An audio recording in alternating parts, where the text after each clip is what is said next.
All right, well, welcome everyone to this lovely auditorium.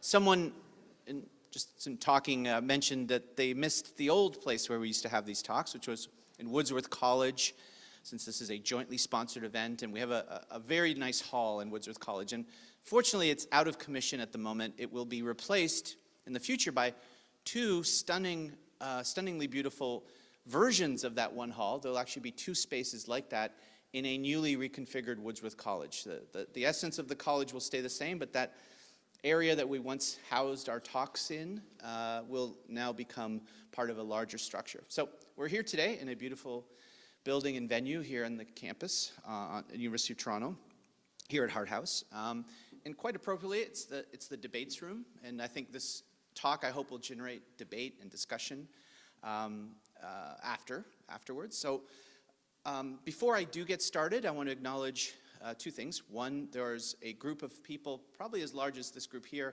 that are also joining us online, so I'm saying hi to them. And I'd like to also now formally acknowledge the land on which this talk and this event is happening. So we wish to acknowledge this land on which the University of Toronto operates, which for thousands of years has been the traditional land of the Huron-Wendat, the Seneca, and the Mississaugas of the Credit.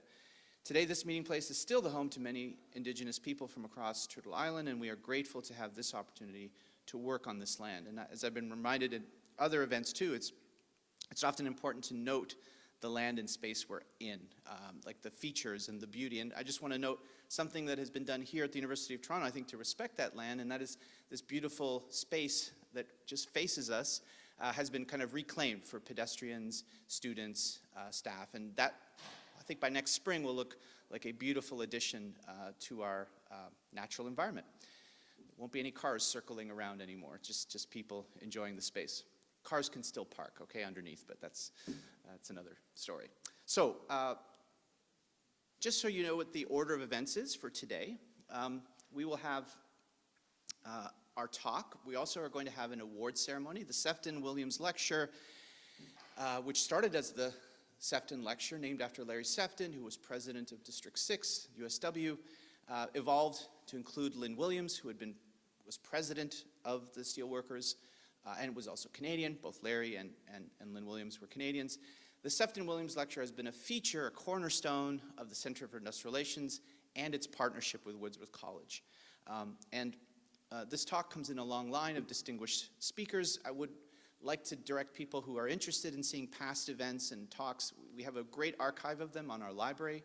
Wordsworth has an archive as well, but the pages there, the names that you see of past speakers is quite impressive, and to learn and to see. And I know that our speaker tonight has referenced some of that older work and put it into context for us, which is amazing. I also, before we get into the introductions of our speaker and award winner tonight, I wanted to mention something that's come about as a function of this partnership with the Steelworkers, because the Steelworkers, the USW, has been a partner in our speaker series, our award series, and now in a new venture with a chair. So for years, industrial relations, I think, was synonymous with labor relations. And for those who are students of the program, you know the distinction. It seems often parsing words, but it's not. Labor relations deals with the world of work in a unionized context, collective bargaining, negotiations, collective agreements, strikes, all of that interesting material that we study and teach and offer policy advice to at the center forms part of labor relations. But for many years, that was synonymous with industrial relations, the study of work and all its aspects. But as unionism faced pressures decades ago, unionization started to, I think, slip from, I think, the daily lives of people and their experiences, especially so in the private sector, where we've seen a decline in unionization that has happened in Canada, like the US, perhaps not as great, but still marked. Today we have less than 15% of our private sectors is unionized in Canada, still much higher than the US rate. However, that precipitated a thought amongst some of us at the center that maybe we could reinvigorate this study as well as offer directions for the future of collective bargaining. It's very strong in the public sector, no doubt. Over some estimates of the broader public sector has 80% of those workers covered in collective agreements. But what about this kind of departure in the private sector, where I think, and many others felt the same way, an infusion of collective bargaining could help sectors in various industries retool, think about the future of work, think about the impact that AI and other technologies will have. These are actually really good, meaty issues that a system like collective bargaining could help employers and employees navigate. So with that idea of the future of work and collective bargaining being part of that future of work, especially in the private sector, we reached out to USW. This is when Leo Gerard, a third Canadian president or prominent member of USW, was president then, to see if he would be interested, they would be interested in joining us in a chair that would focus directly on collective bargaining, even though it was deemed almost implicit that we'd be studying this, educating our next generation of student leaders in this area. But by pulling that out, identifying collective bargaining and also worker representation more broadly as a focal point, it seemed to me that that was the right time. Now, COVID hit and everything went into suspended animation for a while. Leo stepped down as the president of the Steelworkers, but actually that opened up an opportunity because Leo formally stepping down, I think, made him more comfortable about us going out and trying to organize and to fundraise for a chair. I'm here just to say that through the efforts of the work of Ken Newman and Brad James and others on a steering committee, we've managed to raise pretty much the funds that we need to take this chair and make it a reality. That is, the university will help us in funding this chair, and in the spring, if you can wait till then, during our Morling-Gunderson lecture, we'll be able to honor all of the donors who have benefited or donated to this great chair, and also to sort of make this final push to anyone who's out there who's knowledgeable about the chair and who maybe is just finding out about it. If you were interested, if you could follow the work that we're doing, and if you were so disposed to donate, because in the spring this will have I think a tremendous launch, and it will signal that this area of study is still a vital area, and that we can actually make a positive impact in the real world of work with the work of the chair and the support that this will bring to the community of people that are interested in this area as well. So that's two things that are quite important to state. The history of our Sefton-Williams lecture and this new initiative with Steelworkers as our partner. Now I want to go into the formality and the real main event that we're here today for. So for years, the Sefton-Williams lecture was focused around the talk given by a distinguished practitioner or academic in the field, and that's still here today. But about a decade and a half ago, again through generous fundraising by our steelworker brothers and sisters, we received enough funds to now fund an award that would coincide with the talk. And tonight's winner of that award is here, and we have a lovely plaque that's been signed by myself and the principal of Woodsworth College. And the award winner tonight is this beautiful picture, Deena Kumari Ladd, whom in your portfolio you've seen the extensive biography.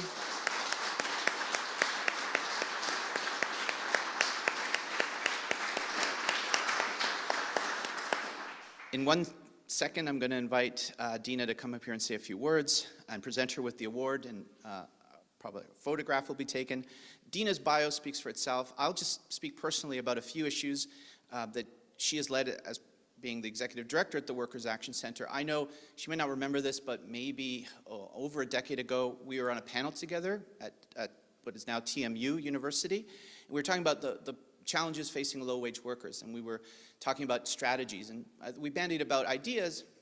I was then advocating for this sort of, basic income or a targeted basic income. Deena had some thoughts that made me think about that idea in a different light that I hadn't considered. And I just met Deena and at that event, and I thought, oh, I'm going to get all these applauds by my fellow people on the panel, and not so. I hadn't considered certain aspects of that proposal, especially to help the lowest paid workers and sometimes the most vulnerable as well. And again, I want to just mention another thing that Deena stood up for. Again, during the pandemic, it was our frontline workers that were out there day in, day out. And it was often, they were the last in the consideration for policies that would be thrown about. And it was Deena's words and voice that came to the fore to again, think of those workers first, because they have been the ones that have been actually doing the hard work while many of us were at home. And those just are two instances that I can speak of many in which groups of unrepresented workers without a voice like this have no representation. So that was the other feature. When we said we wanted to create a chair in collective bargaining and worker representation, we wanted to acknowledge the work of people like Deena at the Workers' Action Center. So with that, I'd like to invite her here to receive this year's Sefton-Williams Award.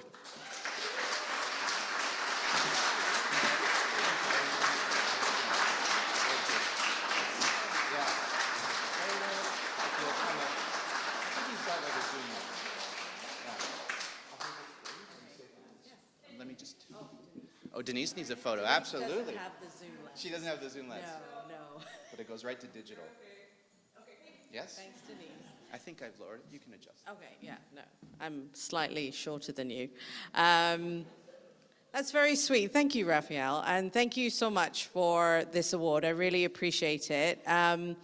I think the award to me really represents the work of the Workers' Action Center and all the fabulous people that I get to work with every day, and our allies in the struggle, like Mary Glatley here from Parkdale Community Legal Services, and I've got Ella and Denise here from the Workers' Action Center, who are two organizers with me. And I guess in some ways, I really do see this award representing all the incredible members of the center and the organizers that I get to work with, who are really trying to ensure collective representation and trying to ensure that they get to enjoy aspects of the labor legislation that many of us in this room have fought so hard for. But when I was thinking about this award today, in some ways it's very bittersweet, partly because 4 years ago we had really formative legislation that was taken away by the Tory government, which would have had a huge impact for workers as we entered into the pandemic. Things like paid sick days, for instance, that could have saved some lives. And I think about, you know, Raphael talked about COVID, and I think about that collective experience that we have all just come out of, where the brutality of this worldwide pandemic was exposed to us collectively in terms of the systemic racism within our labor market, within our country, was exposed, right? In terms of who died, who was able to stay at home, who had to work, who had to be on the front lines of that work. And we all talked about in that moment how the things that we were collectively learning during that pandemic, that we should do something about it. And yet here we are in 2023, where 6 million workers in this province don't have paid sick days, where all those workers who delivered food to us and our parcels and our packages and made sure that we had what we needed at home are excluded from basic employment standards, and in fact are now being subjected to a substandard calculation of minimum wage.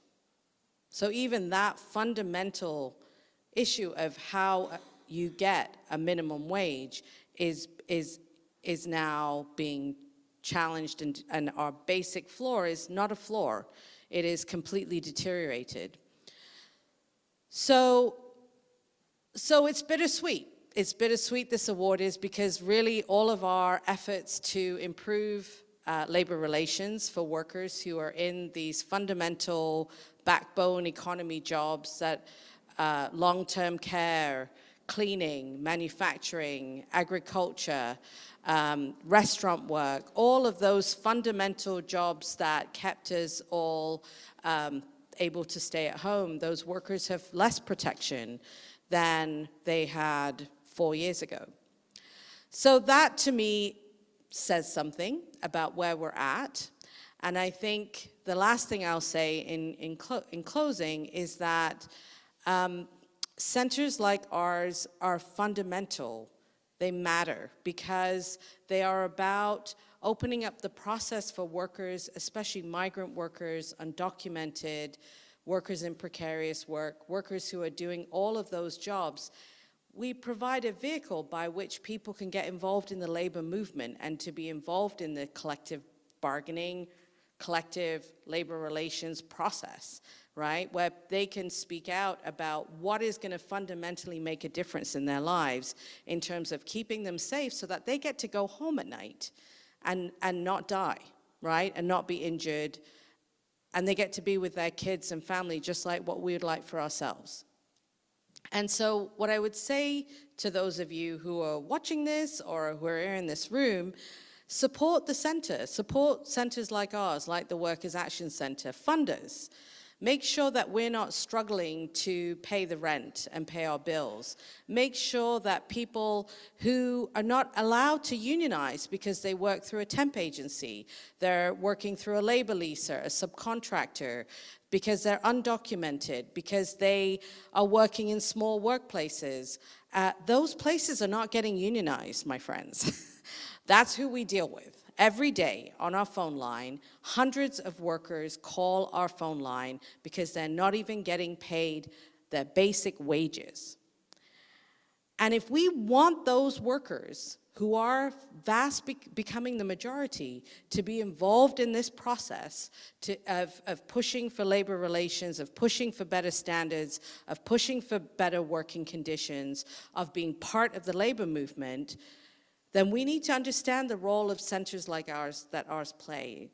And so and that is why I think it's so wonderful that you're recognizing the work of the center and the work that we are fundamentally doing to bring workers into the labor movement and to fight for the types of rights and protections that everybody should have, that no one should be left behind and no one should be questioning, do I go to work today? Oh, no, I can't, or I want to, but I'm not going to be able to pay the rent at the end of the month, so I'm going to just have to go to work sick today. That should not be something that anyone has to deal with.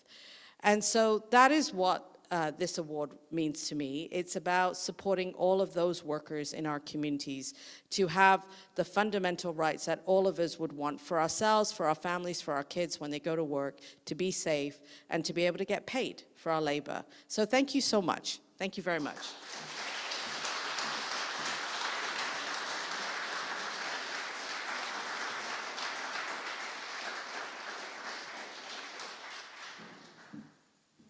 Was amazing. Thank you so much. And great segue, because the person we're about to invite up now to give our talk has spoken exactly about those bridges to the formal unionization process and how for many workers it's an impossibility in our current system. And unless you can conceive of an alternative reality where a new system can just be brought in, which is often hard, you need then to think about how a way in which workers can figure out what collective action means, figure out what voice means in such a way that they could then mobilize themselves to become unionized, say. So that's very important. That's the vital work that the Workers' Action Center does. And thank you for being so generous and accepting the award, not only on your behalf, but on the center's behalf. Without further ado, this is also a very impressive biography. I want to bring up tonight's speaker. Professor David J. Doorey. He's Associate Professor at Osgood Hall Law School at York University, but also at it's the HR program at York University. Apologies for that. But of course, David's background in law, and he'll speak to it here, is long indeed. So without further ado, I want to bring David up to speak to you tonight. Welcome, David.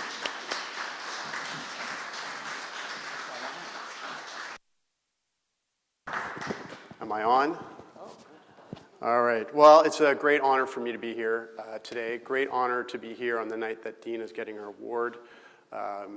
If you read anything in the newspapers about a new law that's going to help workers, almost certainly it's because Deena and her Workers' Action Center has pushed for it, right? So very important if you're able to support the kind of work that Deena and the Workers' Action Center are doing. Great honor for me to be here. I'd like to thank Raphael and the committee for inviting me. I'm a little annoyed with Raphael because I grew out the beard in honor of him, and he shows up shaved, which, without telling me. And I've attended a lot of these Sefton lectures over the years. I think the first one I attended was in 1991 with George Adams, and I'm pretty sure it was in this room, because I remember sitting up there up top, which is now apparently storage. So I've been to a lot of these. I never met Larry Sefton, of course, but I did meet Lynn Williams a few times, including at these lectures. And it does seem fitting that I'm here today on the day that they're announcing the Leo Gerard Chair. My first 2 degrees are in labor relations, industrial relations from the University of Toronto, including a master's degree at the Center for Industrial Relations. And those degrees launched me into a legal career where I ended up being a summer student and then an articling student at the Steelworkers. And then I went out to British Columbia where I did work for District 3 when Ken Newman was out there of the Steelworkers. And then I came back and was in-house counsel to the Steelworkers. So I have a lot of links to this talk through both the UFT side and the Steelworkers side. And I'd also like to acknowledge Leo Gerard in my talk here today. Leo won't remember this, but many years ago, he saved me from almost certain death or paralysis when I was sitting at the top of a very large elevated stage at the Steelworkers National Conference. And I sat down and I went to shake his hand, and the leg of the chair was off the stage, and I just tumbled back, and he grabbed me with his enormous arm by the cuff of the collar and pulled me back up onto the stage. And Leo, I'm sure, won't remember this, but I remember him muttering something about something lawyers. And Brad James, who was the head of Steelworkers Organizing at the time, insists to this day that Leo was just trying to save the chair. Brad's here as well today. So thanks everyone for coming. Finally, by way of introduction, I want to acknowledge that my mom is here. And we Dooreys descend from coal miners in North England, and so my mom still hasn't come to grips entirely with the fact that her son's a lawyer. And about 30 years ago, my sister, who's also here, used to run a cafe at Bloor and George that some of you of a certain vintage might remember, the Daily Express Cafe. My mom came down and worked there, did the books, and I signed her up to audit a course on World War II history here at U of T down the street. And she would go and she would sit in the front row and try her best not to interrupt the professor with stories about her growing up during World War II as a child laborer working in a factory sewing uniforms and garments with her gas mask at her side.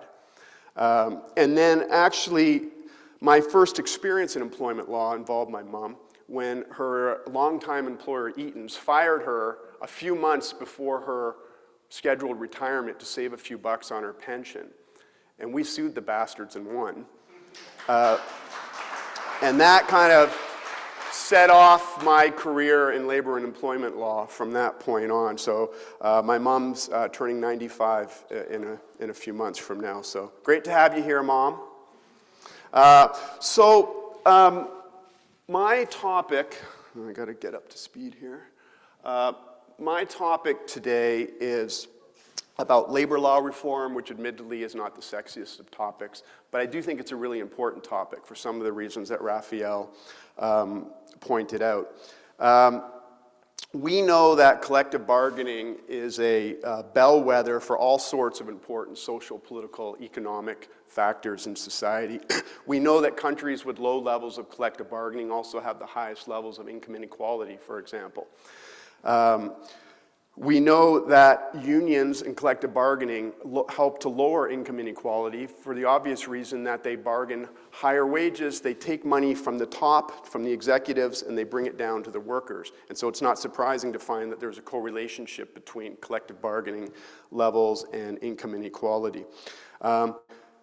Economic inequality has also been shown to erode public confidence, contributions. It contributes to an environment of alienation, social and political polarization. So there were good reasons why after both World War I and World War II, the victorious Allies countries got together, formed the International Labor Organization with the specific mission of preventing the horrors of the wars coming back again. And they recognized after both wars that one of the main factors in fighting off war and political instability is that workers have a voice and that there's collective bargaining and that there's a decent distribution of wealth.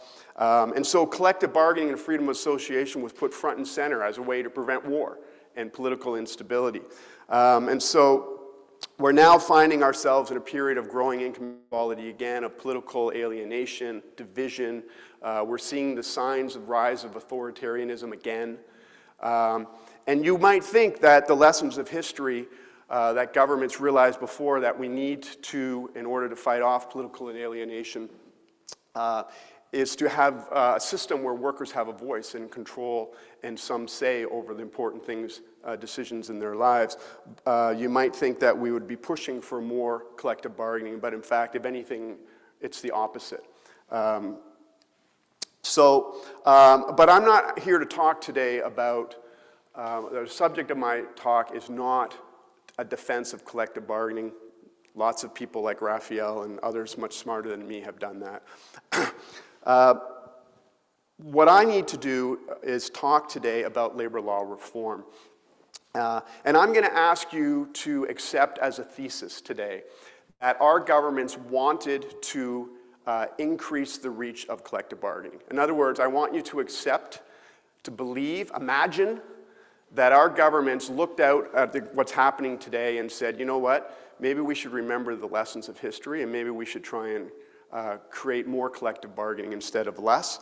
And then the question becomes, if all of us here in the room and watching online were retained to try and come up with a system of labor law, of collective bargaining law, drag labor law into the 21st century with the goal of expanding collective bargaining to places it's never reached, to the people who Deena's and the Worker Action Center fight so valiantly for. If the government wanted to do that, could we do it? What would we do? Well, it seems to me that there are really three approaches we could take to revising collective bargaining law to try and extend it beyond the 15% of private sector workers in Canada who are presently covered by collective bargaining. All my talk is going to deal with private sector. The public sector could have its own talk on issues in collective bargaining in the public sector. I'm talking about the private sector where only 15% of workers are covered by collective bargaining. Well, how would we go about it? Well, I think there's three approaches. The first approach is that we preserve the existing model, which is known as the Canadian Wagner model. Well, many of you in this room will know it quite well. I'll explain it to you later. But the Wagner model dates from the 1930s in the United States, and we adopted it. We imported a version of it in the 1940s. And so maybe we think all we need to do is really tinker with the Wagner model, make changes here and there, and that would be enough to solve the political challenge we've been assigned, which is to extend collective bargaining much beyond the 15%.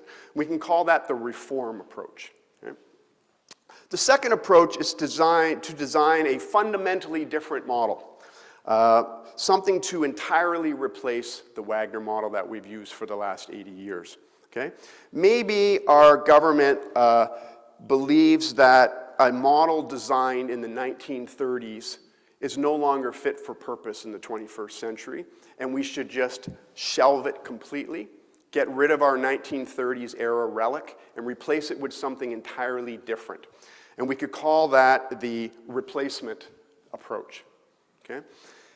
And then lastly, we could do take an approach where it's like a hybrid approach. You keep the Wagner model, you maybe make some changes to it, But then you add layers to it that help build a deeper foundation of collective rights. All right? So you save the the Wagner model, but build onto it. And myself and others have referred to this approach as the graduated approach. Okay? But now, even if we can agree on which approach to take and also what the actual legal rules should be, there's a second and arguably even more difficult challenge confronting us, which is, how do we move from here to there, right? It's not that difficult. People in this room could come up with clever ideas about how to change labor law.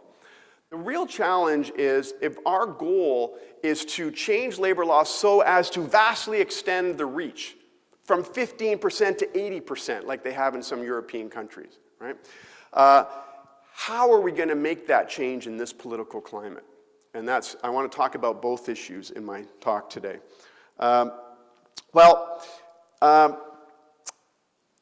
This problem I just mentioned about how do we actually pass these laws and make them stick long enough so that they make a difference, that problem is not so large if we adopt the reform approach, right? The reform approach, with the rare exception, is basically what we've done for the last 50 years in labor law reform, okay?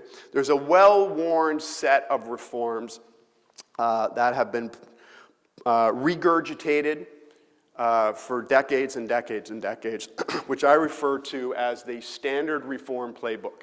And a lot of people in this room will know what I'm talking about. We're talking about changes that happen all the time whenever there's a change in political party to the Wagner model. So in the Wagner model, employees have to get a majority of employees in a workplace need to support a union in order for the union to get certified by the government, right? So we have a majority rules system, right? And so we have change. Oh, great. They're calling me during my talk. So we could have we have this system of changes, right? When the conservatives get elected, they introduce mandatory votes, where the union has to collect a certain number of union cards first. Then they also have to win a vote. When the Liberals or the NDP get elected, they, not always, but tend to shift back to card check, where you don't have to win a vote, you just have to collect cards on behalf of a majority.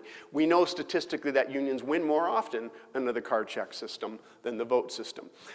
We go back and forth on labor remedies, right? So if you're not a big fan of collective bargaining, you reduce the remedies that are available to the labor board to deal with unfair labor practices when people are fired and so forth. We have fights about replacement workers. We're having that right now, right, in the federal sector, where the Liberals have said they're going to introduce legislation that bans employers from using replacement workers during a strike. Conservatives don't like that law. Liberals and NDP, Liberals go back and forth, but the NDP will bring in anti-replacement workers. Easier access to first contract arbitration, rules about what information a union's entitled to get during an organizing campaign, can they get a list of employees' email. All of these sorts of changes are all designed just to tinkle with the Wagner model. They accept the Wagner model is the model, and they just play around on the edges to make it either harder or easier for unions to win and bargain collective agreements. Okay? What the hell? One of the Sefton lectures I came to was by Kevin Burkett, who is one of the top labor law mediators and arbitrators in the country.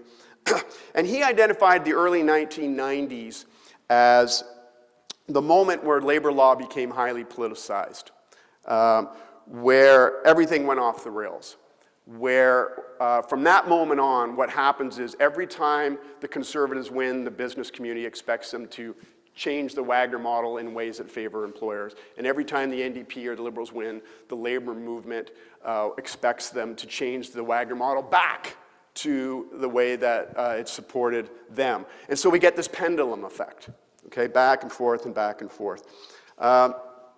And this is all done, if you pay attention, no matter what change is being made to the Wagner model, it's always defended as restoring balance, right? Entirely unhelpful political rhetoric of restoring balance. These debates over how to reform the Wagner model are frankly no longer very interesting. they predate me, you know, in doing labor law. We can now say for certain that after 40 years of fighting about the details of the Wagner model, that it has barely made a lick of difference to the percentage of people who are represented by unions in Canada, okay? We are now at, the percentage of workers in the private sector who are unionized today is lower than it was before we had the Wagner model, right? We've come full circle. So we can see here that private sector, this red line is the year 1935 when the Americans introduced their Wagner Act. The mid-40s is when Canada imported it with some changes. So you can see after this legislation came in, collective bargaining increased. So this is the lines I'm looking at here are, the red line is the US, the black line is Canada, and this is the percentage of people who are represented by unions in the private sector, okay? So we see it peaked in the United States at around 33% of the private sector in the late 50s, and it peaked in Canada in the mid-60s at around 34%, right? So even at the highest peak of the influence of the Wagner model, only about 1 in 3 private sector workers were unionized, and they were mostly men working in heavy industry, okay? Since then, since the 1970s, a bit earlier in the US, it's been a nonstop decline in collective bargaining coverage in the private sector. The United States is down by down about 6%. So the United States is basically a non-union country, if you look statistically speaking. They have a lot of people, so there's a lot of people that are in unions, but statistically speaking, only about 94, 95% of non-union workers in the United States are non-union. In Canada, we're down to about 15%. So that means 85% of the non-union workers in Canada are non-union. And today, about 80% of Canadians work in the service sector, work in services, okay? And the Wagner model was never designed to help unionize the service industry, and it never will, okay? So the reform, one of the messages here that many of you heard before, but I'm repeating it again in this talk, is if our goal is to reform collective bargaining and extend it vastly to more people, reforming the Wagner model is not going to help, right? So that means we need to think seriously about the replacement approach or the graduated approach if we're going to achieve our mission we've been assigned to extend collective bargaining. But the problem that we're going to face is that there's a very important constituent who has no interest in our assigned mission of extending collective bargaining. We know that employers will be vehemently opposed to this agenda that we have been assigned by our government. I went back over time with the help of my trusty research assistant, Sandrine Engines, who's a PhD student here at the center and also doing her degree at McGill. And we went back to the 1960s and looked at the submissions of employers to every labor law reform commission that we've had across Canada since, where we've talked about reforming collective bargaining. Without exception, employers expressed strong disapproval of any idea that was intended to extend collective bargaining to places it's never reached before. Mostly employer submissions deal with the tinkering to the Wagner model that we were talking about. Whenever there's been a suggestion of extending to other areas where the collective bargaining has never reached, there is strong opposition, often associated with comments to the effect that if you do this, you'll destroy the economy, okay? One quick anecdote, during the Changing Workplaces review that happened in Ontario a few years back, that some of you might remember, where the government appointed two senior people in labor, one from the employer side, one from the union side, and they were tasked to try and think of ways to reform employment standards, but also the Labor Relations Act to try and figure out ways that the law could be changed to better help the most vulnerable workers in Ontario. And I had Justice John Murray, who's one of the experts, come to speak to my LLM class in labor law. And he told us there that the commissioners of the Changing Workplaces Review decided to put out an interim report during that process to scare the hell out of employers who were not participating at all. The employers were not submitting anything of use towards the goal that the commission had been assigned, right? They were basically saying, status quo, everything's fine, right? And so they put out this interim report, and the interim report, you can find it online, it had all these sort of suggestions for sectoral bargaining at the highest level, and all these other sort of more dramatic changes than just tinkering with the Wagner model. And they did this to try and get employers to say something. And they did say something. They put in submissions saying, no way, do not do this, right? There's no need to belabor the point further. I don't think I'm making a controversial point. I'm just saying that if we go forward with our goal of trying to change the law for the purpose of vastly expanding collective bargaining to places it's never reached, we're going to have serious resistance from employers. They're not going to want it. And so historically, whenever employers strongly resist labor law reform, the laws do not get passed, or they get passed, but as soon as a more business-friendly government gets elected, they repeal them. That's happening, by the way, in New Zealand right now, where a lot of people in my field were all excited about New Zealand a few years ago passing this fancy model of what we call broader-based sectoral bargaining. But the Labour Party's just been defeated, and by all signals, the new government's just going to repeal that before one of these fair pay agreements has ever come into effect. And there's no reason to believe that wouldn't happen here if we just suddenly introduced sectoral bargaining. If an NDP government got in and just introduced the New Zealand model, it would probably last all of one political term. Okay? That's just the reality of politics. I'm not even criticizing employers. If you ask them, what do you want? They're going to say, we don't want that.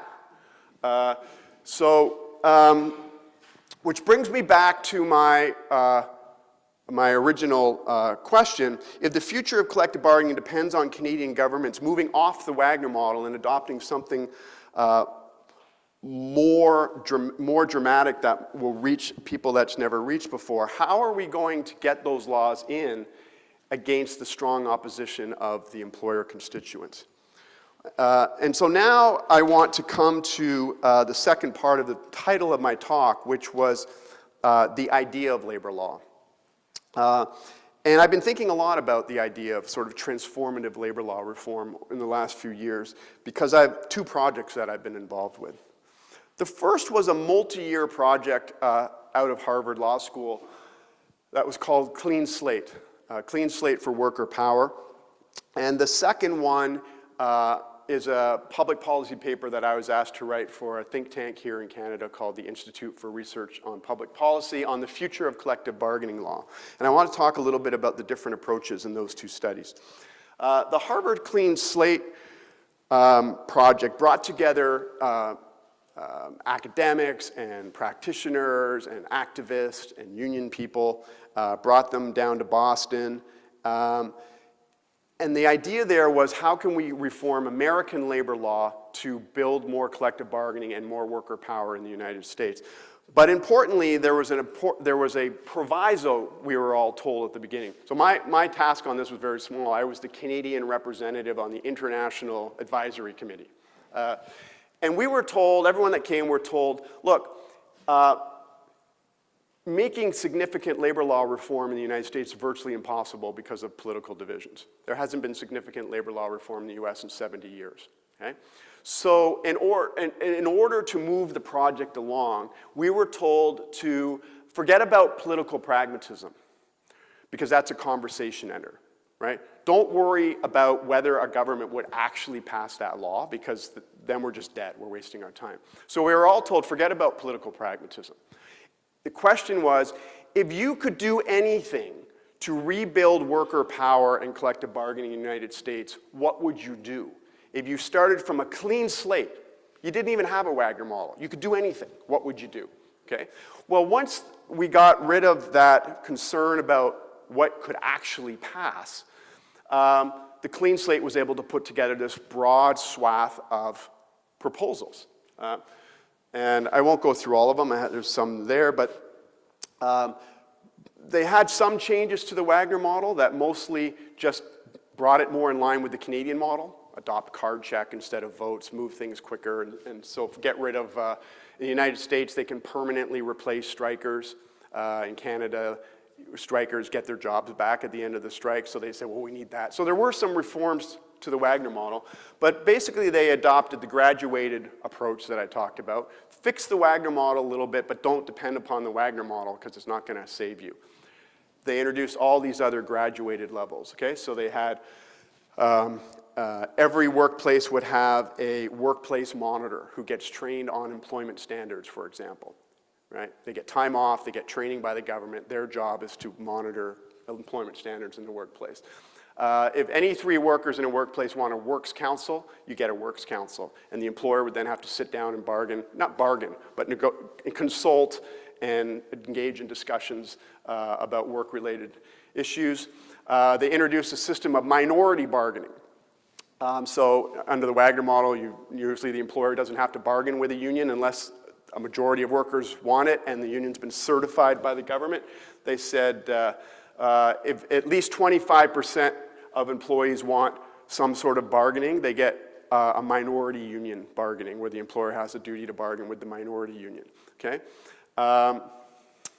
And then they introduce sectoral bargaining, which is bargaining at the industry level. And they said, this is kind of based on what they did in New Zealand, if 5,000 employees in a sector or 10% of all of the employees in a sector want sectoral bargaining, then you have to create a sector system, right? So I put up these little pictures here this is for my mom. But in the model we have now, the way it works is the unions basically organize one store at a time, right? They have to get a majority of them. Let's say there's 50 employees at this one Starbucks store. They've got to get the support of 26 of them. Then they can apply to the government certifies them. Now the union sits down and bargains a collective agreement with Starbucks for one store, basically. You know, and then they try and organize another, and they try and, I'll come back to Starbucks later. The idea of centralized or sectoral bargaining is you get to enough support within the sector, let's say all coffee shops. Then you're triggered through some legal mechanism where a council of unions sits down with a council of coffee shop employers, and they bargain a sectoral collective agreement that covers all coffee shop workers in the United States. And they bargain sort of minimum standards for all coffee shop workers, okay? And so that was the idea that was put forward in Clean Slate, okay? Now, by the way, sectoral bargaining is quite common through Europe, not common at all in Canada and the US. There are some examples of it. There's some types of it in construction and some other industries, but for the most part, we have a decentralized model, and so a lot of times we hear arguments to move towards centralized bargaining in order to stem the reach of collective bargaining. That's why you see in a lot of European countries that collective bargaining coverage is 80–90% of workers in the country, right? Because they're bargaining at the industry level, not the individual workplace level. Okay, now, more recently, I was asked by the Institute for Research on Public Policy to write a report on the future of collective bargaining law. So it's basically a mini clean slate, right? If you wanted to expand the reach of collective bargaining in Canada, what would you do? But there's a very different proviso for me.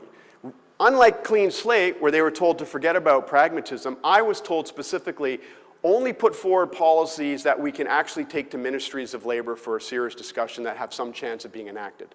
Okay? So now I'm asked the same question, but the parameters are different, right? I now have to think about what I think is actually passable. I think this is a more difficult and limiting question than we were asked at Clean Slate, where we just got to brainstorm. What would you do in an imaginary world, right? Okay, so let's say that even if we believe that sectoral bargaining is something we should move towards in Canada because it would extend collective bargaining and it would be great. If I don't believe that it has any chance of passing, that I don't think the political climate in Canada is such that a government would actually seriously consider just introducing sectoral bargaining against the wishes of the employer community. And by the way, the employer community do not like this, right? Do I even put it in the report? Right? These are questions I'm thinking about as I'm writing, right? What do I put in? Do I just leave sectoral bargaining completely out because I don't think it has any chance of passing? So these are the issues I'm dealing with and that I want to think about today, okay? Now, because we're all friends here, I'm going to give you a little sneak peek about the stuff I'm going to put in this Institute for Research and Public Policy paper. That will be coming out in the new year. I'm not going to tell you everything. This is like the trailer. Okay, you can watch the film when it comes out in January or February, whenever it actually gets out, okay? But I want to just sort of tell you the framework that I'm working on, and then I want to turn a little bit to this question of pragmatism, right? Here's what I think we should do. Does it have any chance of moving forward? Okay, so a lot of what I'm writing about is drawn on stuff I've been writing about for 15 years. And so, in particular, I had a couple of articles. This one from 2013, Graduated Freedom of Association, was in the Queen's Law Journal, and this is more recently in the University of Toronto Law Journal called Reflecting Back on the Future of Labor Law. I've been thinking about these things for a while, and the title of my Queen's paper kind of gives away that I'm not sympathetic to the reform approach or the replacement approach. I've already discussed how the reform approach is a dead end. We've spent 90% of our debates about labor law reform arguing about the details of a collective bargaining model that's entirely irrelevant to the vast majority of Canadians. Okay? I think the Wagner model will remain in place, and in my submission, in my paper, I'll say that. Don't get rid of it. I reject the replacement model. Nobody is pushing for us to just get rid of the Wagner model and replace it with something brand new. That would be too big of a shock to the industrial relations system. I think the Wagner model will stay. We'll continue to have these little fights about the details of it. The pendulums will swing back and forth with the political wings. But for our goal of extending collective bargaining to places it's never been, we need to move on from the replacement, from the reform approach, and I don't agree with the idea of a replacement approach. So it seems to me the only realistic option is to think about this graduated approach. Okay, and so what I work with, and what I've been working with for a little while now in these sorts of studies and talks, is what I call a three-level framework. In the middle, the Wagner model's in the middle. That will stay. That, you know, so if there's 1,000 workers or 500 workers at a factory and the union gets more than half of them to support them, then the union can apply to the government to get a legal certificate to bargain on behalf of all 500 of those workers. That's going to stay. The Wagner model is not going to go away anytime soon, right?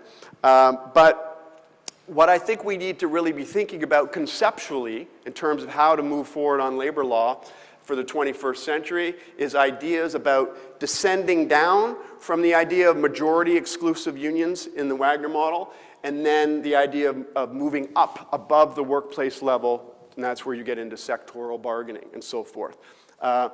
So the question is, what would the laws be and how would we get there? So I want to talk first about the dissension strategy. And this begins with an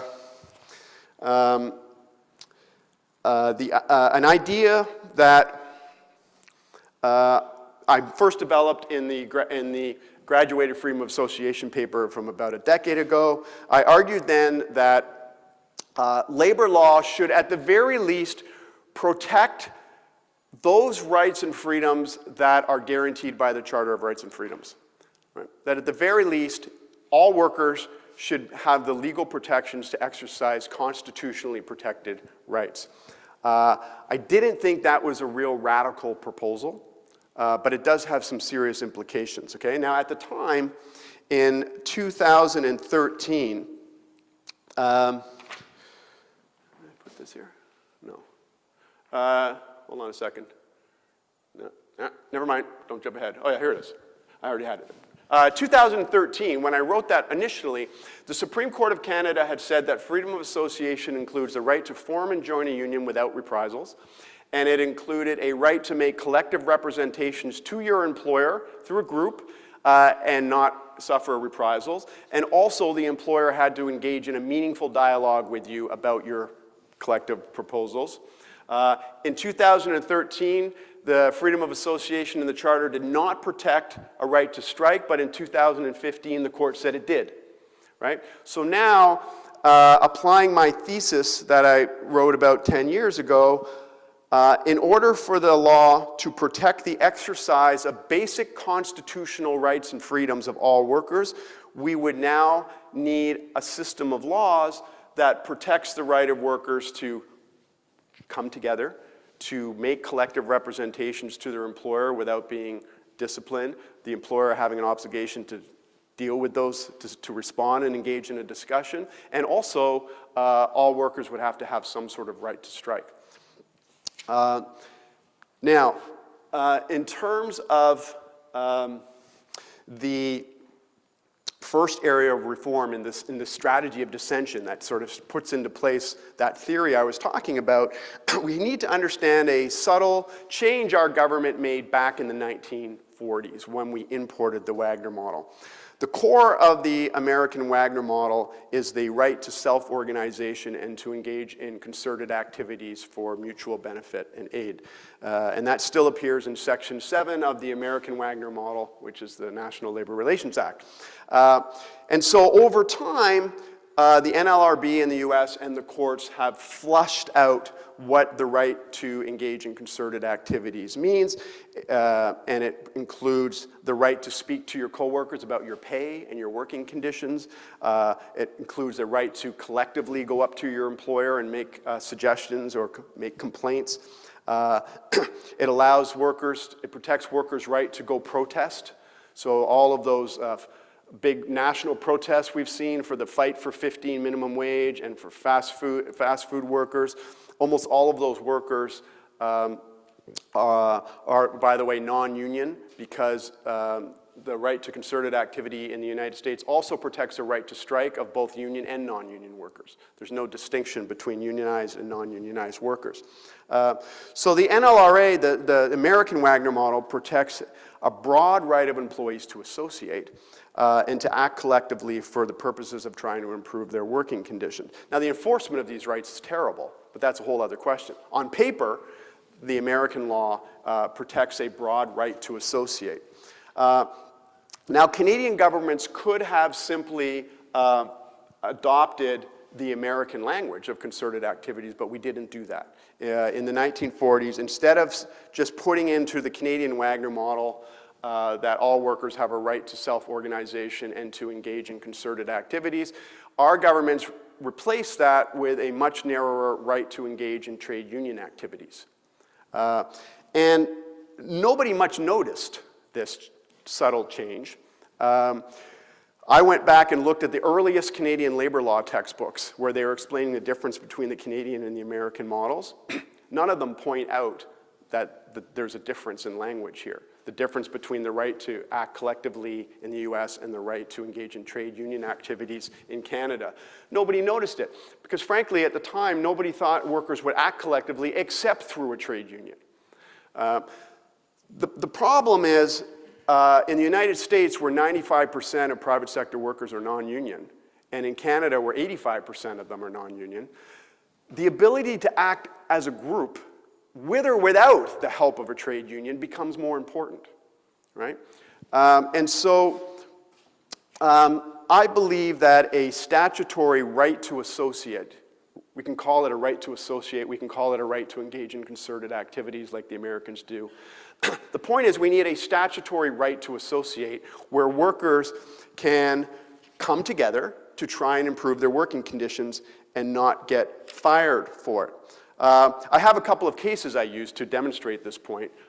One of them involved a worker who, a couple of workers who get together to discuss their pay. The employer finds out, fires them. Okay? In the US, that would be illegal. That's discrimination on the basis of concerted activities. Incredibly, in Canada, no law protects these people.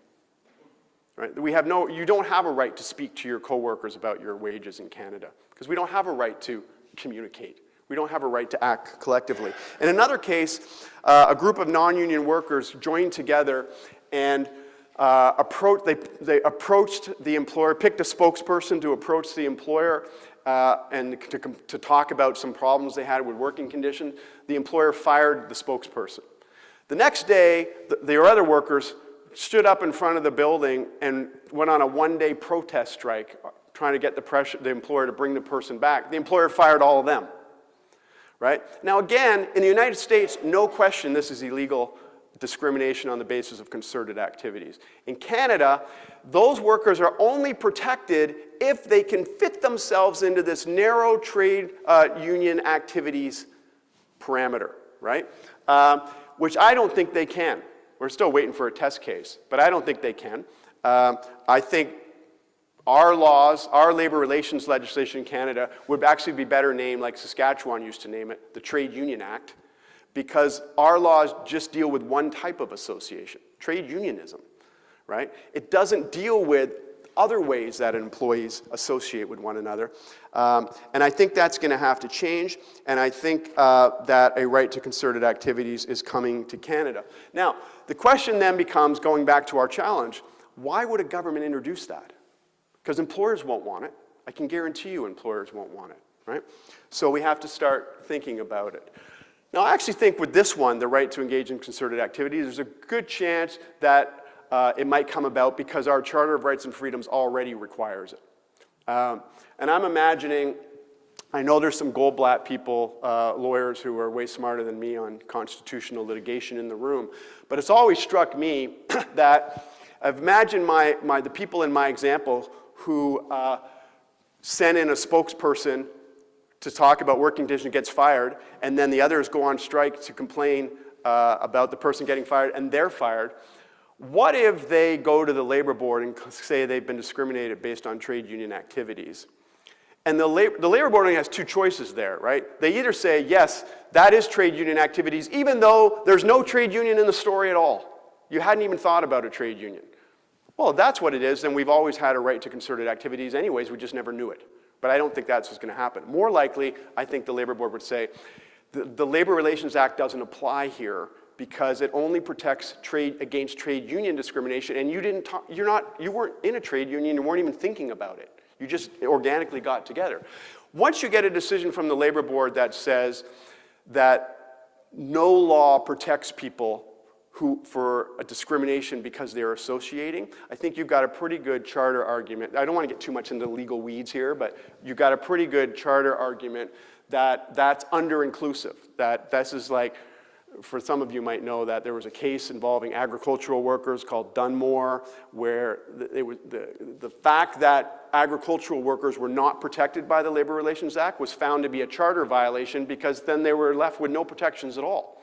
Similarly, if our labor relations legislation doesn't protect people from being fired simply for associating, then we have a charter right that you have a right to associate and nothing to protect people in the exercise of that. So it may be that one day we get a right to associate, right to engage in concerted activities in Canada just because the courts order it.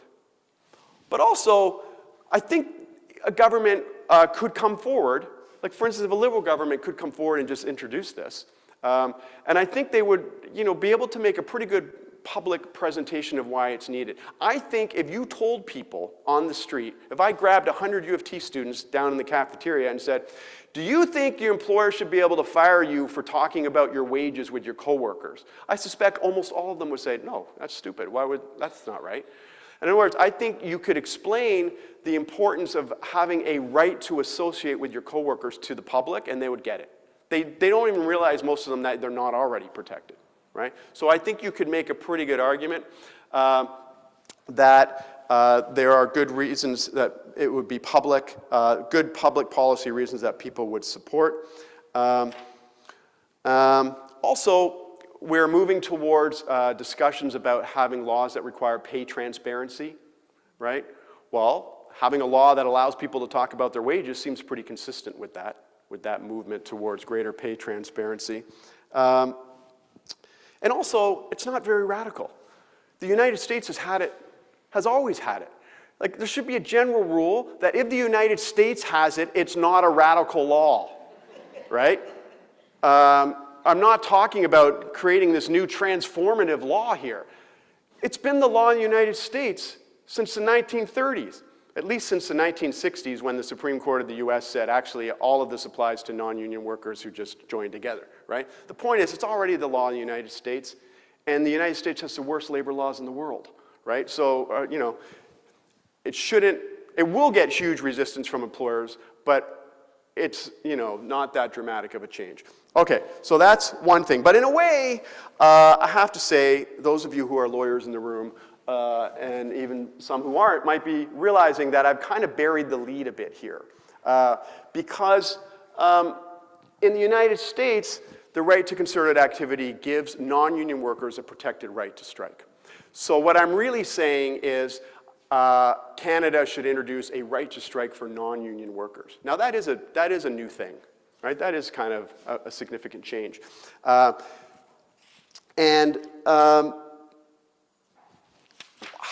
would that come about? How would it work? Okay. Well, the way that we protect the right to strike in Canada right now, just to go very quickly, is there's three laws that basically do it. The employment, we have a law that says that if you go on strike, your employment doesn't end because of the strike. Then we have a law that says you can't punish employees for engaging in lawful union activities, and engaging in a lawful strike is a lawful union activity. And then we have a law that says at the end of a strike, workers get their job back. Okay? That's different than the United States, where workers can be permanently replaced. But in Canada, you have a statutory right to return to your job, right? But all of these laws that we have that protect the right to strike only apply to unionized workers who are in a majority trade union, and even then, only after the union has hopped through a whole bunch of procedural prerequisites to get to a legal strike. So we have a right to strike in Canada, but it only reaches about 15% of private sector workers, and even then only in a very narrow circumstances. So I created, for those of you who learn visually, I created a little thing here with people, including a half person, right? So for every 10 people in Canada, 8.5 of them have no protected right to strike, right? 1.5, 15% have a limited right to strike in Canada if they're in a majority trade union. Okay, so I believe that 21st century labor law is going to finally address this huge chasm between the fact that we have a constitutional right to strike, and yet 85% of employees can be fired for striking, right? This seems a little odd. It's very difficult to explain it to non-Canadians, right? In the report I'm going to produce, I set out the details of how you could create a right to strike for non-union workers. Not that complicated, to be honest. But then the big question we're confronting again is, why would a government introduce a right to strike for non-union workers? Well, and the short answer is maybe they might not, right? But I'm putting it in my little book anyways, right?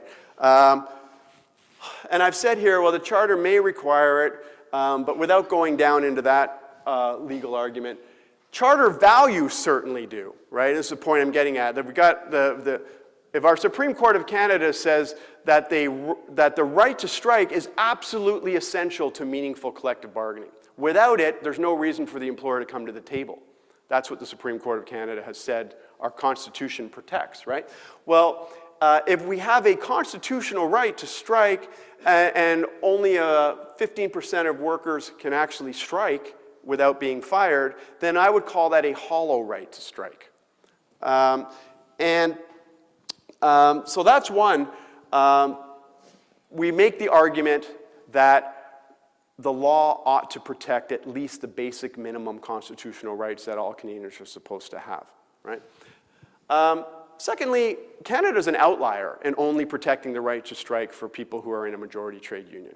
It's not how it works in the US, it's not how it works in Britain, right? These countries that are close to us in many ways, they don't distinguish between unionized and non-unionized workers when it comes to the right to strike. It's a peculiar Canadianism that goes back to the 1940s when, by the way, our governments were very concerned about strikes during World War II. right? That was the whole context of our Canadian Wagner Act. How do we stop strikes that are impeding the war effort? So we had a very narrow right to strike. Nowadays, private sector workers hardly ever strike. There's been a little uptick lately, but for the most part, strikes in the private sector are not a huge policy problem at the moment. And as I said again, not a revolutionary change. Non-union workers in the United States have had this right since the 1930s. Hardly any non-union workers strike for practical reasons, right? Just because you have a technical right to strike doesn't mean you're going to exercise it. But it would have protected my people who got fired for that one-day strike to protest their colleague getting fired for asking for better working conditions, right? It would allow people Canadians to occasionally participate in those big protests, you know? Like the Tim Hortons workers go off one day to protest working conditions in the coffee industry. Right now they can all be fired, right? Maybe they shouldn't be able to be fired for that. Maybe they ought to be able to protest your working conditions, right? The point is, if you're gonna actually take seriously this problem of extending the charter right, extending collective bargaining to places it's never been, you have to revisit our very narrow right to strike. How am I doing on time here? We started a little late, so yeah. How much do you need? I don't know. What were you going to tell me? We're 10 minutes. Okay, I'll go quick. The next level up in my dissension strategy, so I say, first you got to start with a very foundational right to associate. Two workers ought to be able to talk to each other about their working condition, not be fired for it. We need that in Canadian law. I think that's coming. I believe that there should be a non-union right to strike,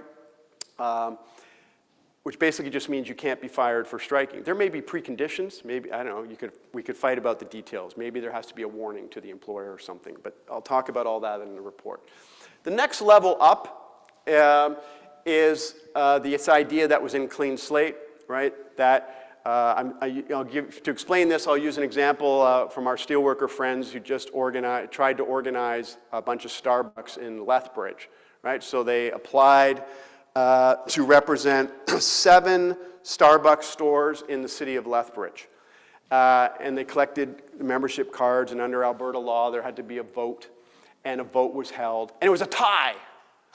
So that means the union loses. So there's like 115 people in this grouping. It was a tie. So because it was a tie, nobody gets collective bargaining under our system, okay? Because you have to win. And so the idea of these minority worker bargaining committees is there's good policy reasons for requiring majority unions in terms of creating solidarity and strength and to stop employers from having to deal with a whole bunch of small little groups. But on the other hand, it's always been an international curiosity that in North America you only get collective bargaining if a majority of people want it. It's inconsistent with our obligations under international law, the ILO and conventions that we have ratified, right? Which require, you can have a majority system, but if one union represents a majority, then the employer has to bargain with the most representative union, this idea. What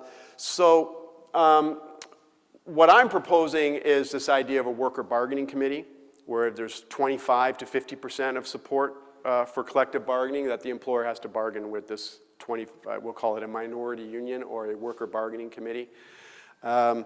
Similar idea to what was in Clean Slate, but in fact, I'll put it, where is it? Oh yeah, number 2 there. This idea goes back decades and decades. The idea of having some sort of requirement to bargain with an organization that isn't a majority. I'm sort of skipping around here to get to a main point I want to get to, but Paul Weiler, who did his talk here in the Sefton lecture, proposed a non-union bargaining committee at any workplace that had more than 25 employees. Harry Arthurs has argued for it in his Fairness at Work. Roy Adams has argued for it for years. So I could go through the whole list, but this idea there should be some sort of minority bargaining unit. bargaining. Again, why would we agree to this? I'm going back to my main point that you try and make the argument that the law should at least protect the basic constitutional rights that all workers are supposed to have. We know that the Supreme Court has said that the freedom of association and the right to collective bargaining includes a right to make collective representations to your employer and have those engaged in a meaningful dialogue. Right now, only 15% of workers actually can exercise that right. And so our goal is to try and extend that.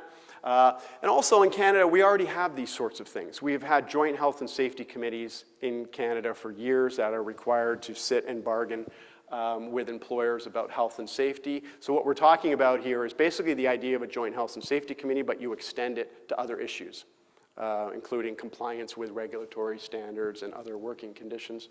Okay? Not a big burden on employers. But what I want to just make sure I get to here is the idea of ascension. So now I'm talking about moving up towards sectoral bargaining, right? How could we ever get towards sectoral bargaining?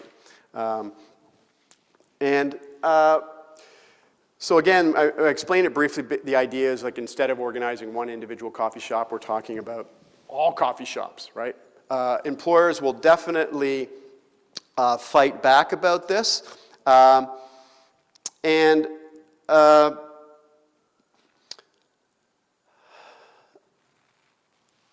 This opposition has led in the past to all of these law reform commissions we've had over the years about labor law. Occasionally the idea of sectoral bargaining or broader-based bargaining is floated.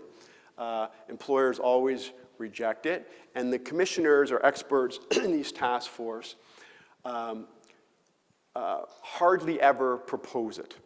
And part of it is employer opposition, but also there are real questions about how this would work in Canada. Real serious questions that need to be addressed.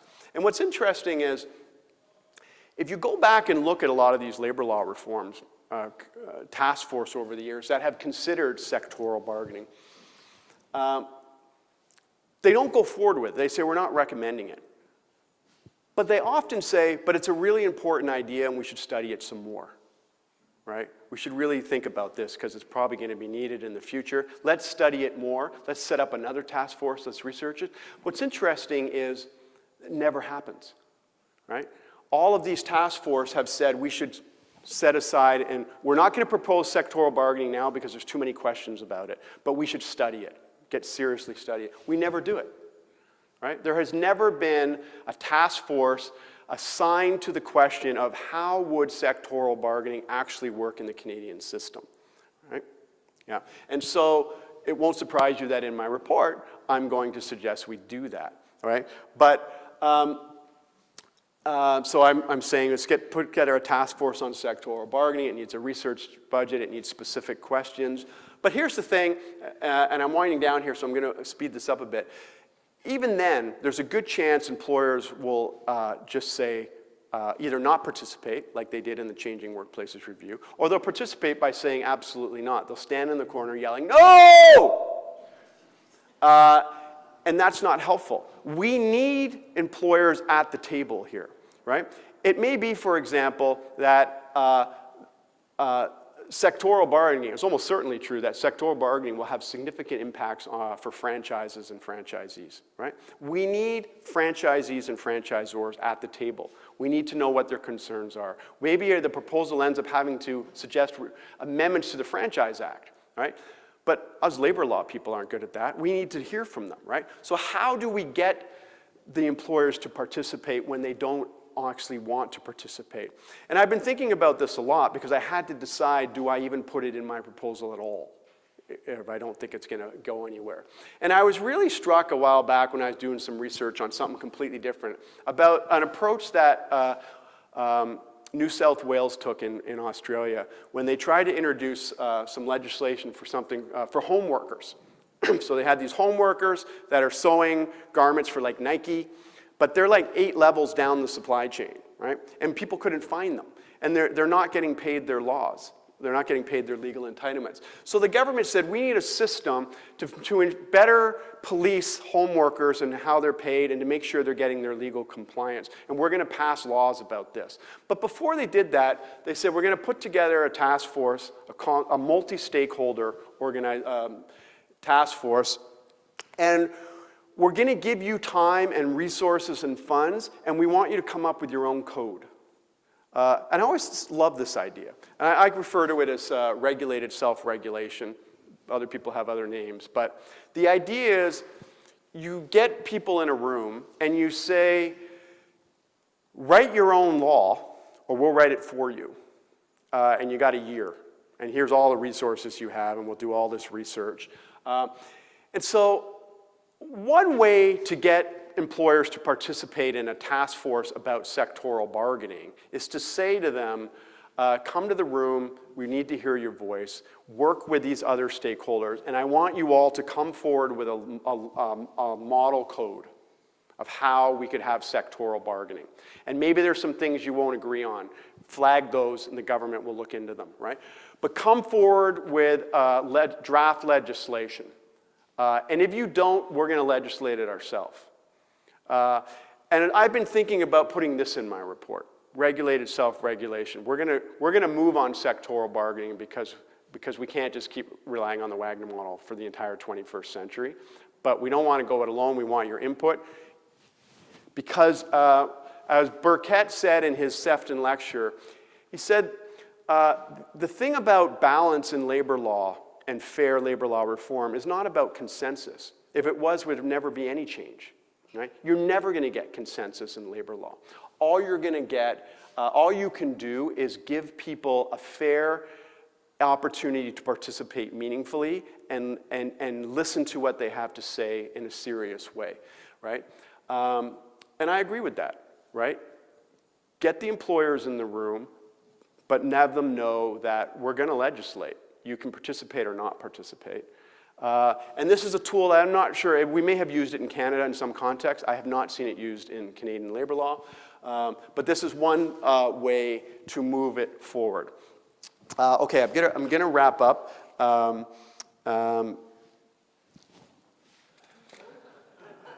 He's a little blurry here. I've got a picture, let me just say 2 minutes? Yeah, 2 minutes. So where does this all leave us? Well, I've argued that the Wagner model is well past its best before date. 21st century is going to come along and we're going to have a new labor law model at some point. Eventually we're going to move there because private sector union density in this province has just been on the downfall, right? It's just going, if we don't do anything, if we do nothing, just leave it alone. We can expect private sector collective bargaining to fall below 10% probably in the next 10, 15 years, okay? If our mission is to think about how would we reform labor law to move it into the 21st century to try and reach new people, we could sit here and come up with clever ideas. The much more challenging question is how do we translate those into actual laws that will have staying power? And I've argued probably naively that one way to do that is to make a political and moral case that all Canadians ought to have, at the very least, the legal protections for the exercise of constitutional rights and freedoms. And we start there, and then we think about the way that the law could implement that.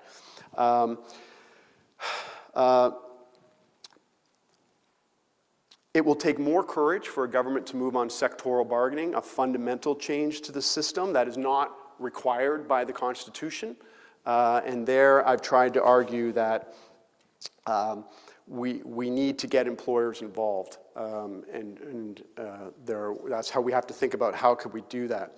Now, it may be that progressive labor law reform is unlikely and that I'm blowing into the wind here. It may be that the only time it's going to come is if workers rebel and rise up as they have done in the past. Whenever we've had major labor law reform, it's because governments are responding to worker militancy. Labor laws don't create worker power, they usually respond to them. And that's just a reality. But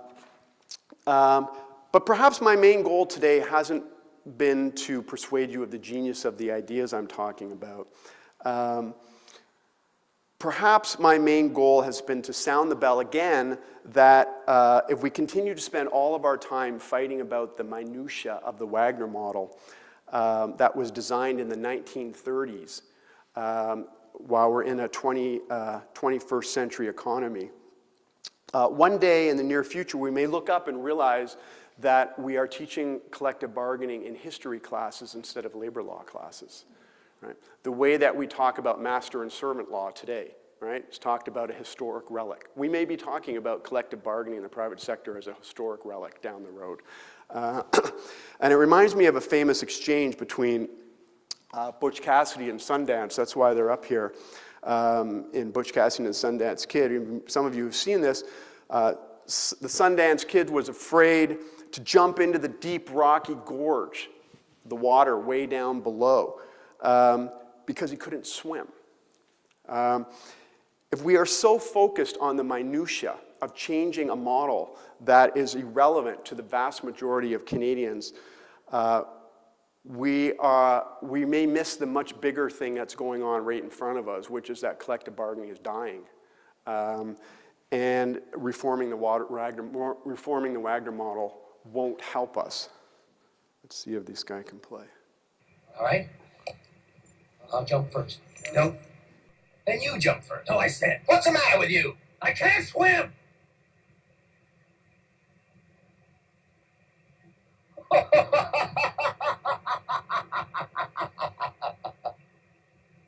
you crazy? The fall will probably kill you. Love that because it's how I'm thinking when I'm writing this, right? When we just spend all this time on card check or mandatory votes. I'm not saying those things aren't important. They are important in individual cases. But people, collective bargaining is dying while we're fighting these little tiny battles, right? Maybe the mission today was simply to remind us that we need to start thinking about these bigger ideas. But coming up with clever ideas isn't enough. We also have to think about what's politically possible to move us in the direction I think we need to go for the 21st century. And I will stop there. Thanks.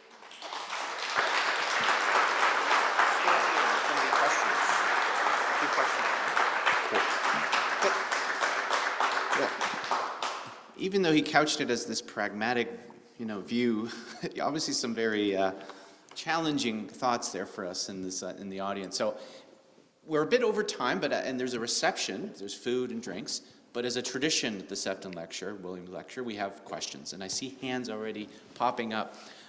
Just reminded, is our audiovisual, is there an extra mic? If not, I will take this mic. I'll use this one? Okay, I'm gonna take it off this stand. And I'm gonna take questions. So I saw some in the back. I'm gonna start from the back and then move forward. We'll take like 4 questions, if you can handle that, and then you'll answer them. I already told all the lawyers not to ask questions. Right, I can see, the lawyers are on the left side, I haven't seen a hand up, so that's great. I'm joking. Anyone can ask a question here, okay? So I'll start at the back. And introduce yourselves when you are asking the question to the audience. Thank you. I know some of you, but not all of you. Thanks, Raphael. I'm Frank Reed. Had the pleasure of teaching David many years ago. But the question I have to ask David, I really liked your approach building up from the freedom of association. And I heard a lot of talk about the right to strike in these various contexts. One thing I would have liked to have heard is also a right to interest arbitration. The reason I say that is because the research shows that workers do just as well under interest arbitration as they do under the right to strike. And I think that in terms of attracting new members to either your groups or unions, having the right, keeping the right to strike, but give unions and worker collectives the right to request interest arbitration as an alternative to the strike would be an extra layer you could add onto your graduation. Just if I can say a couple more things just to elaborate on that a bit. It seems to me that almost everything in the Labor Relations Act is there to prevent strikes, from the certification process itself to prevent recognition strikes, the compulsory conciliation, and so on. And so I think that in terms of getting governments on board, changes that would reduce strike activity is something that would be very appealing to governments, I think, of both political persuasions. And we already have an example, for example, in like first contract arbitration, it would be a matter of kind of giving unions or worker groups the right to arbitration in all of these situations, in addition to the right to strike or as an alternative. And just one last point, in that Supreme Court judgment that you talked about, they had talked about the right to strike, but they also had talked about a right to arbitration in cases where strikes are unsuitable in the public sector. So that's my suggestion. Okay, great. So remember that question regarding the right to arbitration and its iterations. As this event was a event that was hybrid, we had a online component. There's an online question with Jasmine, which is our undergraduate student representative, is going to ask on behalf of this person. Do you have the question in front of you? Thank you so much, Professor Doorey. We have a question from Naz Ahmed, who asks, I posed it before I heard your presentation today. I would like to hear your thoughts about incorporating workers' rights to negotiate with employers into employment standards legislation, or do they belong strictly within the realm of labor law? Thank you so much. Good. That was a good focus question. Because I have to go, I'll take maybe one more question, 3, and then answer, and then we'll ask a couple more. I'll take you here. Can I pass the mic? Introduce yourself. Hi, Professor Doorey. My name is Leonika Valsius. I am a law student at TMU, so not a lawyer, and asking a very student question. You talked about the right to association and the right for non-union workers to strike already existing in the US, but the chart you showed demonstrates how that there doesn't seem to be much better collective bargaining there than here. So I'm wondering if you could speak to how bringing in and ensuring that the right to associate and to strike outside of a union in Canada, how that right will then be leveraged to actually encourage collective bargaining and make material changes for workers. Okay, great question. Do you want to handle those 3? Because they're... Yeah, because I won't remember anymore. Exactly, yeah. I'll go backwards. So that's a very good question. And part of what I've argued in other forums, when I'm talking to Americans, often over beer, like just afterwards, but you know, it's kind of this anecdote that probably the most effective version of the Wagner model would merge the best elements of the Canadian and the American model.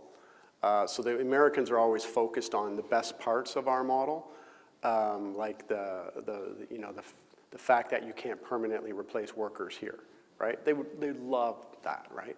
For obvious reasons, right? They're always shocked when I go down there and say, well, there's some things in your Wagner model that we could actually use. And so part of what I'm saying in that model of going down from the Wagner model is there's lots of problems with the American model, but at least they have a right to associate. A lot of the problem in the US is that it's not enforced well, right? So if we had our enforcement mechanisms with some of their laws, it might work better. You know, that it's not useless. But also, I just think at a fundamental level, people ought not to be able to be fired for talking to each other about their working conditions. To me, that's just, like, it's almost incredible that we made it to this point before people have started to talk about this, right? So in part, I'm just saying the Americans have a law that just makes a lot of sense and we should have it too. And I'm not really taking it any further, right? That therefore, you know, we're going to suddenly, it's not about, that part of it isn't so much about rebuilding collective bargaining under the Wagner model. That's just about giving people more protection when they act collectively, because ultimately I think we're going to need workers to act collectively. You know, maybe the cynic might say the only way we're ever going to get major labor law reform, as I hinted at the end, is if we start having mass strikes like we did during World War II. The reason why we have sectoral bargaining in the construction industry as Josh explained to me when we wrote a paper on it, is that unions were causing so much havoc that construction employers wanted it, right? Well, if the answer is we're never going to get progressive change until workers rise up and start causing a whole bunch of trouble for employers, if that's where we're going, it would at least be helpful to have a law that says workers can act together and not get fired for it. It's just a tool in the toolbox, right? But it's a very good question. The going down from the Wagner model isn't going to transform and suddenly make everybody covered by collective agreements. You probably need to go to the ascension part of it, right? But we need the foundation to start from, I think. What was the second question? What about employment standards versus That's a labor? good question. I've thought about this. If we have a right to associate that is not specifically tied to trade unionism, do we create a new act, the Right to Associate Act? Or do we add a little section in the Employment Standards Act that includes the right to associate? You could do any of those things, right? You could also, the way I've written it up so far in my Institute for Research on Public Policy papers, to keep it even simpler, I added, right now it says every worker has the right to join or support a trade union and to engage in lawful union activities. I left that. I just added a section that says and to engage, engage in concerted activities for mutual aid and protection. Like, just leave it right there into the structure of the act, because then you